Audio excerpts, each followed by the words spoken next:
Ramadan menjadi bulan penuh berkah bagi para pengusaha cincau hitam atau janggelan. Sebab di bulan suci Ramadan permintaan akan cincau hitam meningkat drastis dari hari biasanya. Tingginya permintaan cincau saat Ramadan membuat sejumlah pengusaha cincau di kota Lubuk Linggau kebanjiran orderan. Jika di hari biasa hanya mampu memproduksi 100 baskom per hari, saat bulan suci Ramadan, mereka bisa memproduksi lebih dari 1000 baskom. Salah satu pengusaha cincau Hendy Suyono mengatakan, dirinya cukup merasakan berkah Ramadan. Untuk harga yang ditawarkan sangat terjangkau, yakni per baskom cincau hanya Rp15.000 dan untuk ukuran per kaleng biskuit besar seharga Rp50.000. Untuk pemasaran cincau ini sendiri sampai ke provinsi tetangga yaitu Jambi dan Bengkulu. Saran kalau untuk pemasaran di Lubuk Linggau ini pasar satelit sama pasar impres. Ya. Luar Linggau, Pak?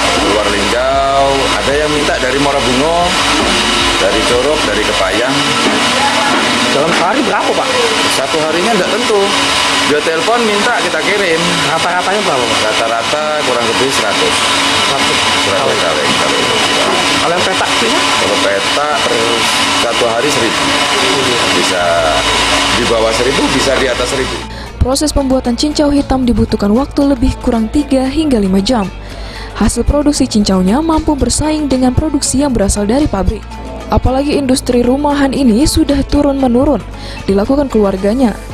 Pengelolaan cincau masih secara manual, mulai dari perendaman daun cincau, direbus hingga disaring untuk selanjutnya dimasukkan ke dalam loyang atau baskom. Tri Hajariah, PAL TV.